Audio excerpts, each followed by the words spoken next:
Hello everyone. I want to welcome everyone watching this video on my channel and also on these complete C programming tutorials. In this tutorial, you will learn C programming from very basic to really advanced. So let's start.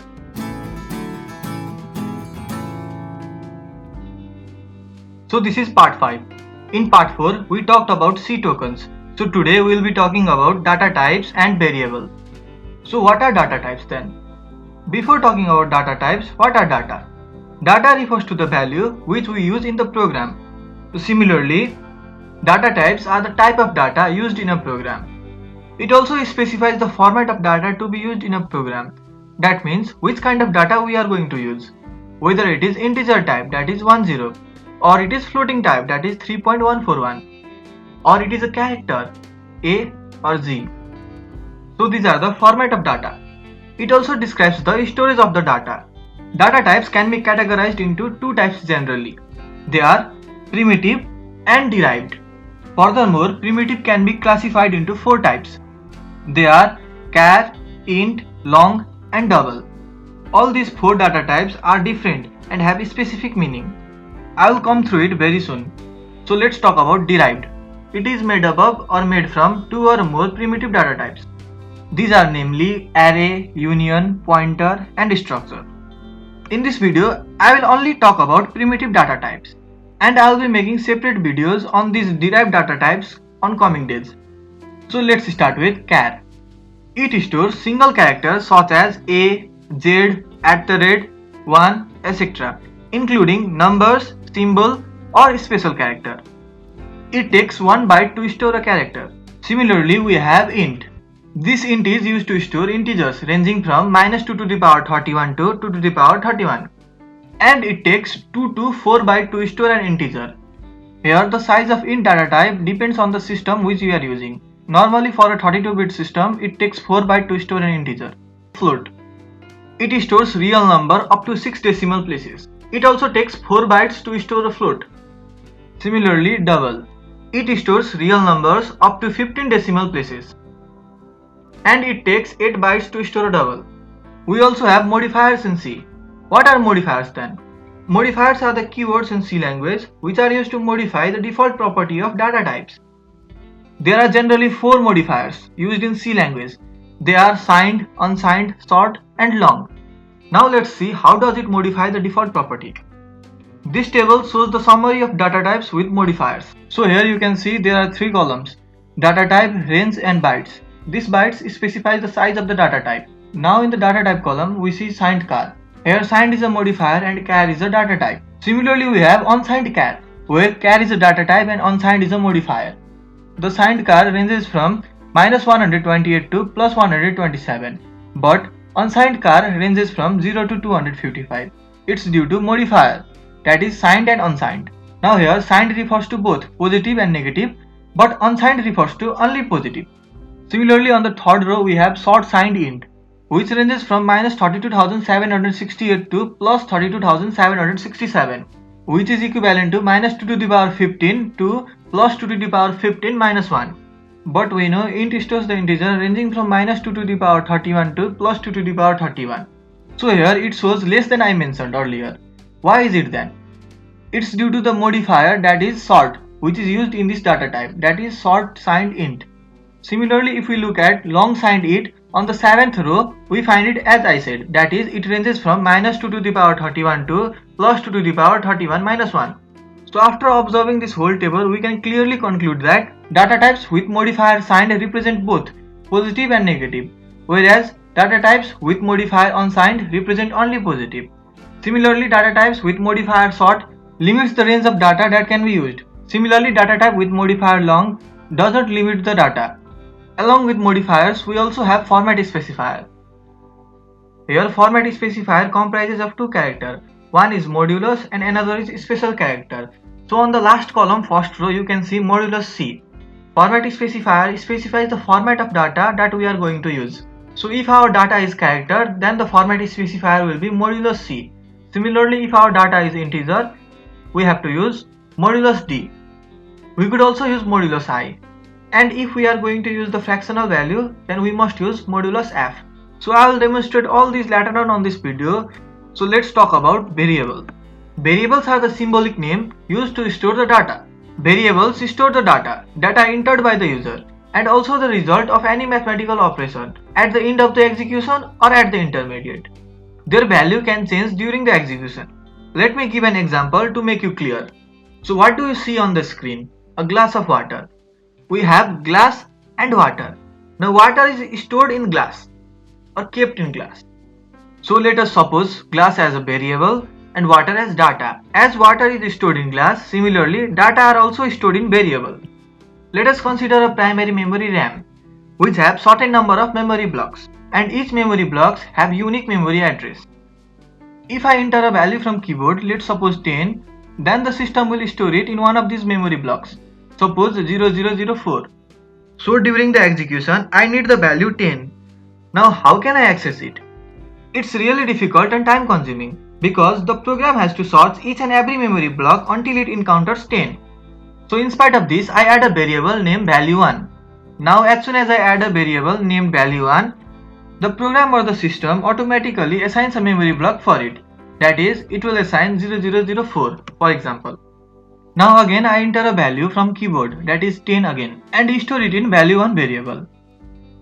So this time when I need the value 10, I'll just call the variable value1 and the program will directly give me the value 10.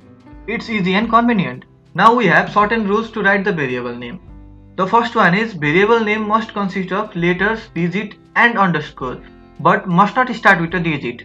This means variable name can have letters or letters and digit or letters underscore and digit, or it can start with underscore. So these are the valid names. So what are invalids then? The name cannot be numbers only, and it cannot start with a digit or any other special character. Apart from letters, digit and underscore, we cannot use any other character in variable name. Now the most important rule. Variable names cannot be keywords. That means we cannot use int as a variable, switch as a variable. These are invalid names. So these were the rules to write variable name. So the next one is variable declaration or declaration of variable. The declaration of a variable or variable declaration associates the variable with a specific data type. This means each variable must be declared or defined as what type it is. By doing this, the compiler will allocate a memory space in the computer as required by the data type. So a variable can be defined or declared as follows: type, variable name and a semicolon. And we also have variable initialization or initialization of variable. So how do we do this then? The syntax for variable initialization is type, variable name and the value. Variable initialization specifies a value to a variable at the beginning of the program. So let me demonstrate all of these. So by now we have written 3 programs: printing the hello world, adding 2 numbers and finding the area and circumference of a circle. So let's create a new file, Ctrl+N. Now let's give it a title, that is demonstration of data types and variable. So this is our documentation section. So I close the comment, asterisk and backslash. Now what after documentation section? It's link section.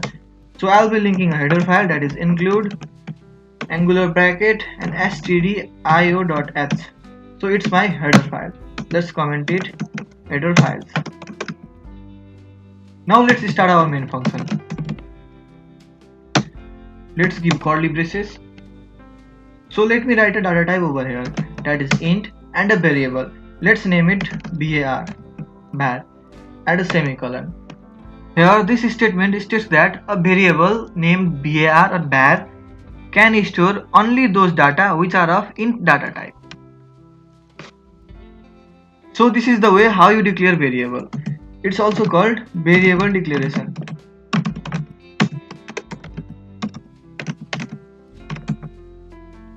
Now let's declare another variable of another data type. Let's say it float. And let's name it var1. So I assign the value of var to 10 and the value of var1 also 10 and a semicolon. And now I print both of these, printf. So for var I will be using format specifier modulus d Similarly, for bar1 I will be using modulus f. Why did I use two different format specifier? It's because the bar is of int data type and bar1 is of float data type. So let's print bar and bar1. So let's close this statement.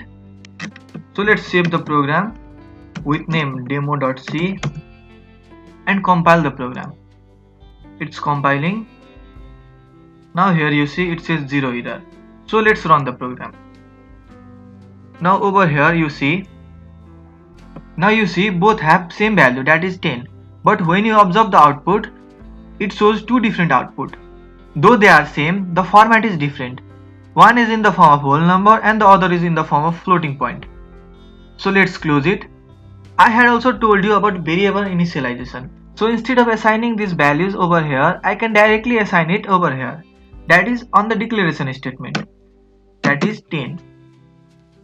And on bar1 is also equals to 10. So this is how you initialize a variable. So let's clear it out. It will print the same. Let's save it and let's compile and run. It is printing the same. Now let's declare another variable. First let's edit it. It's variable initialization. This time I'll be declaring a variable with char data type, char and ch and a semicolon. So a variable ch has been declared, which is only going to store a character, a single character. So let's initialize the value of ch to 10. I know it's against the rule, but let's see what happens when we compile. Let's save the program and compile. So it says 0 error. So let's print this ch. I write over here %c and add a variable over here, that is ch. So again I save the program and I compile and run. So here what happened? It displayed the value of bar and bar1 but did not display the value of ch because this ch was character data type and here we assigned an integer value. So let's close it and let's modify it and write a. So single character is always written within single quote, that is a over here. Let's write it capital A. Now let's save the program and compile and run it. So what happens is this time it prints the value of bar, bar1 and ch2, that is a. So let's close it. So I'll zoom it over here. You see this int, float and char. These are the data types and bar, bar1 and ch are variables. Let's zoom out and go to our previous program, that is area, where we calculated the area and circumference of a circle. Now over here you see, here I had initialized the variable pi with the value 3.141 whose data type was float.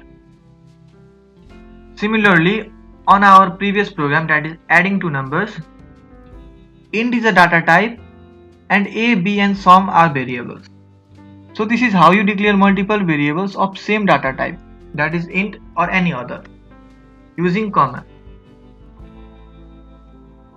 So let's clear this and let's declare a variable with float data type and let's assign a value to variable a, that is a equals to 12.56489. So here you can see 5 digits after a decimal. We know that the variable with data type float can store a real number up to 6 decimal places. So let's add a number over there, 7.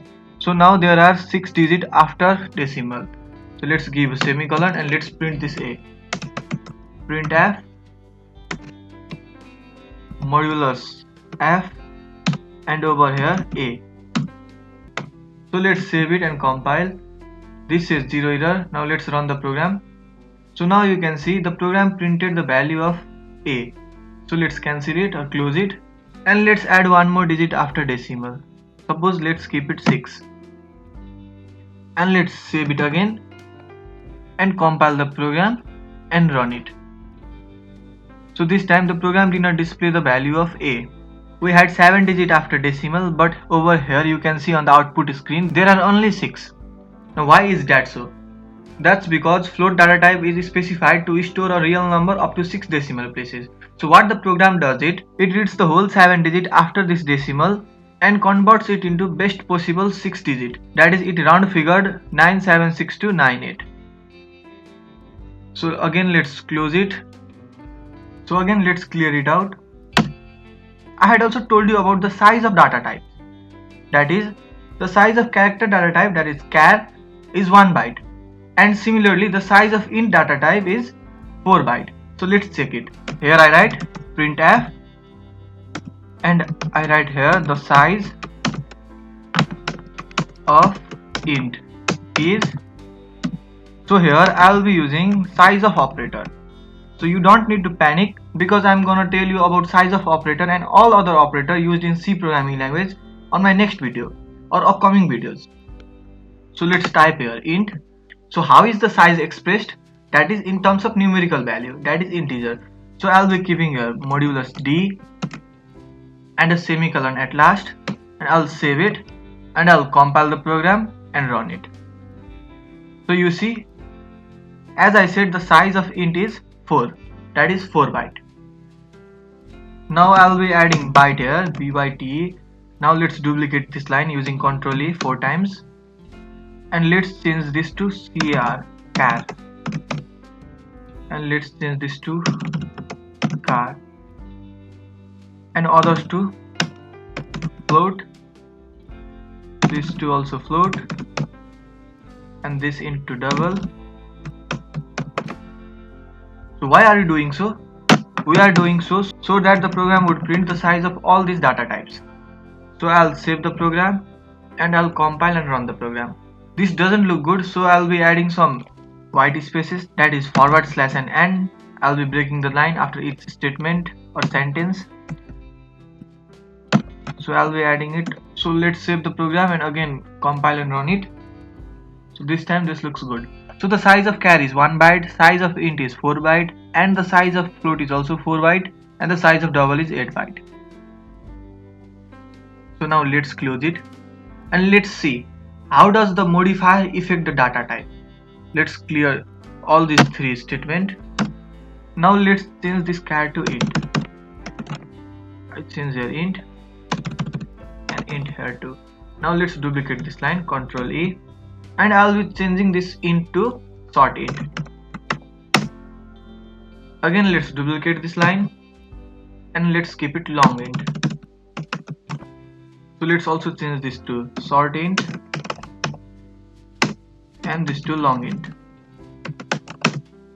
and save the program and compile and run it. So what happened? The default size of int was 4 byte, but the size of short int is 2 byte, and again the size of long int is 4 byte. So what did this short modifier do? It limited the value that could be stored in int data type. So let's close it again. So this was all about data types, modifiers used in C, and variables. Hope you enjoyed watching my video. And if you have any questions regarding this topic, you can comment it below. It would be my pleasure to answer. So if you like this video, please hit the like button and don't forget to subscribe my channel. And also click the bell icon to get notified about my future videos.